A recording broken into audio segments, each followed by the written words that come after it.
If you are looking for a surprise weapon against the Scandinavian defense in your blitz and the rapid games, then you came to the right place, because in today's lecture I am going to show you one of my own pet and tricky line which you might want to consider as a complete surprise weapon in the tournament practice. After e4 and d5, are you ready, guys? Look at this. a3. And some of you might say, what is this? And indeed, if you put this in Lee chess analysis, it is considered as a blunder. But sometimes it is amazing how engine evaluate the position wrong in the opening stage. The big point is, absolutely no books, no videos, and nobody analyzed this position. So as a practical point of view, you have a great chance that your opponent can get wrong immediately. Now, before we dive in, the important point I like to mention here that all the decline variation I am going to cover at the end. As if you check the database, by far the most popular choice is D captures e4, and after this white initiative literally run down the board. Here we start with knight to c3, trying to regain the pawn back, and if black has to keep his advantage, then he has to maintain his extra pawn. So accordingly, there are two popular choices, and amongst them the first move f5, which frequently happen at the lower level, is absolutely bad, whereupon white get tremendous fun starting with bishop to c4. So there is already a threat of capturing this knight and destroying the black kingside castle right. So black has to play knight to f6, and after that we play in a true Gambit style with d3. Let me show you how fun this position is for the white. One of my recent game against the 2100 continue with pawn captures d3, and now I continue with my lightning fast development with knight to f3. And if you think that, well, what about if black takes the third pawn? Well, of course he cannot, as he can simply lose his queen after bishop to f7 check, and after king takes and queen takes, white is completely winning. So that's right out of the equation. And apart from this, white has a simple plan, namely knight to g5 and pressurize this all light squares. Well, the game finished very quickly. My opponent plays e6, and after I castle, he finally grabbed the third pawn, which I happily take back with the queen. And now he realized that he has to complete his kingside development. So bishop to c5. But I'm afraid this is too little too late, as after knight to g5, believe it or not, but the game is finished. Black cannot castle due to the threat of bishop to e6.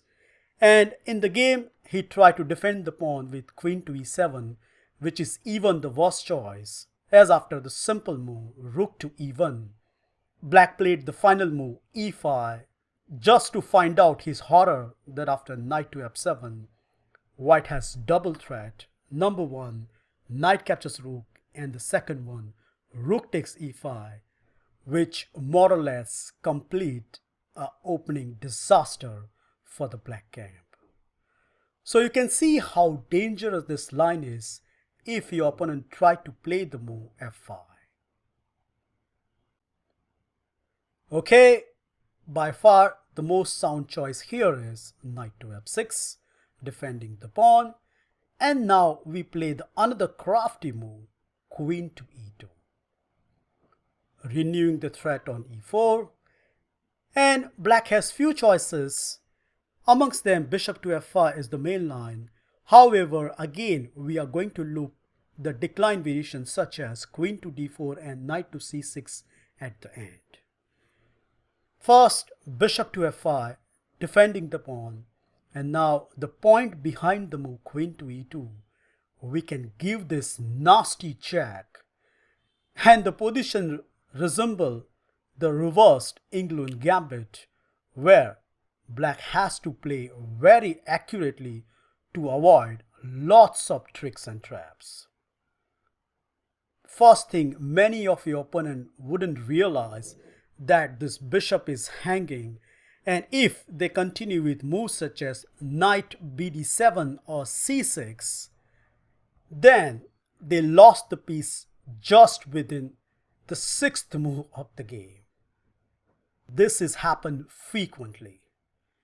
Okay, what about other choices? Second bad move black can play over here is queen to d7. After that, our response is very much natural. Queen captures b7. And black's big idea is he wants to protect his rook with queen to c6, where everything looks so good, right? Nope, just one move, bishop to b5, and black sweetie disappear from the board. So queen to d7 is a bad choice by the black camp. The third move, knight to c6, looks a bit reasonable, because now if you take the bishop, then knight to d4 is a very strong reply by black. However, we can continue with our pawn grabbing, queen takes b7. If bishop to d7 here, then bishop to b5 leads to the main line. So the only other good option for the black here is knight to d4, attacking on the weak c2 square. But here tactics favors the white. We continue with bishop to b5 check. If knight to d7, then bishop to a4 defend the threat. So the most natural response here is bishop to d7. Afterwards, we can simply take this guy. If king takes, then after king to d1, it's funny that both the king are misplaced, but white is a clear pawn up and black has some shattered pawn. So that's not a good idea. And the other response, knight to d7, can be made with knight to b5, where we have clear threat of knight to c7, which force black to take this knight. And the end result is, yes, material is balanced, but look at the pawn structure of the black. They are all over the place. And as I have highlighted over here, with the simple plan, white obviously get a nagging edge. So in a nutshell, it is pretty clear that after this queen check, black has to save his bishop with bishop to d7. Okay, we are going to take on b7, our routine business. And now black is on the crossroad whether he wants to continue with either knight to c6 or bishop to c6. Well, surprisingly, as per the database, highestly played move here is bishop to c6, which is in fact an outright blunder. And at first sight, it doesn't look like, because black is defending everything, right? But see yourself. I hope you guessed the white's next move. Bishop to b5. And not only we are pinning down this bishop, but now we are renewing the threat of queen captures rook. And accordingly, black has two choices. The first one, bishop captures b5, is absolutely bad, because after knight captures b5, white has now two threats, grabbing the rook as well as knight to c7 check, and unfortunately, black cannot defend both of them. Well, as per the database, knight to d5 has been played highestly here, but I'm afraid this is not saving the day, as white has a simple tactical resource. Yup, you guessed it, queen captures d5. And the big point is, after queen takes and knight to c7 check, white coming up with a piece up.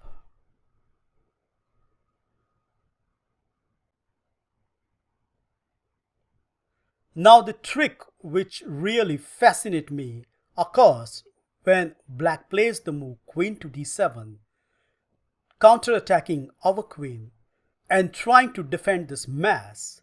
But see yourself as one of the most deadliest trick happen after bishop captures c6, queen captures c6, and at first sight it looks like, hang on, black has defended everything, right? But just one move, queen to c8, and we have a picturesque checkmate on the board within just ninth move of the game. Isn't that wonderful?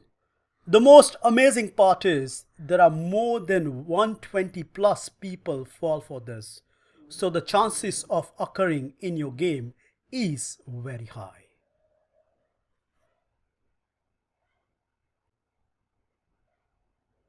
So that means here black response is again forced. He has to play knight to c6. And after that, white has two choices. Amongst them, I like the move bishop to b5, creating the threat on the c6 knight. And accordingly, black response is forced. The majority of the games continue with rook to b8, attacking the queen, queen to a6. Still there is a threat on c6, so black plays rook to b6. And after queen to a4, we reach to the most important junction of this variation, where the theory ends, and if you put this in engine, it will say that it is slightly better for the black. However, personally I think with better preparation, it is white who can dictate the game.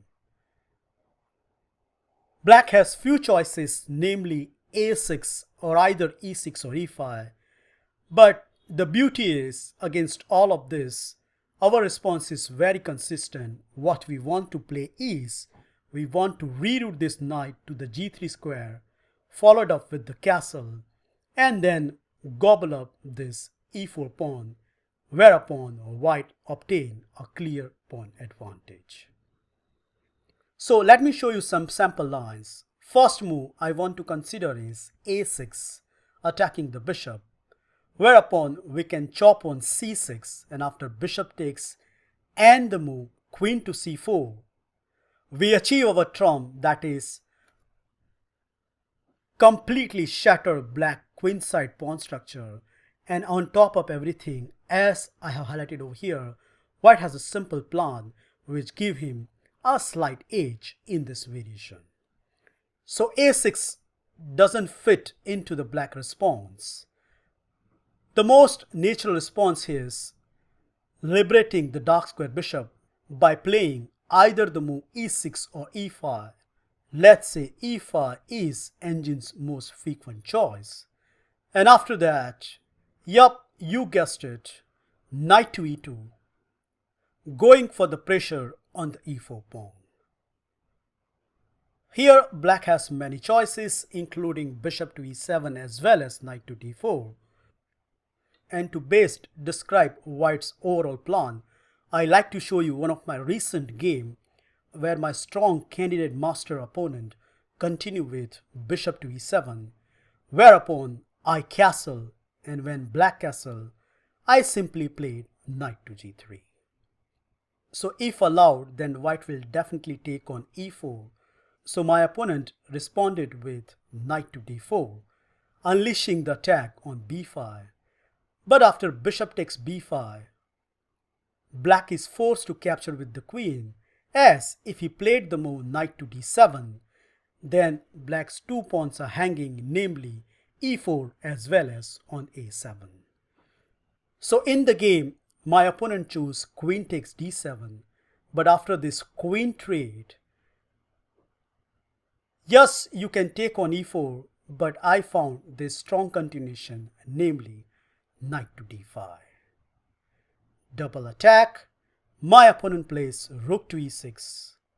I simply first take on c7, counter-attacking the rook. He played rook to c6, but after knight to d5, rook to e6, and the move knight captures e4. Yes, for a time being, white is 2 pawn up, but black can take one of the pawn with knight captures c2. And when we play rook to b1, I think it's time for the assessment. Not only white has extra pawn on b2, but his knights are wonderfully placed. And overall, if you put this position in any chess engine, it is clearly favoring the white. So I think this model game gives you a great illustration how to play when black enters into the mainline territory.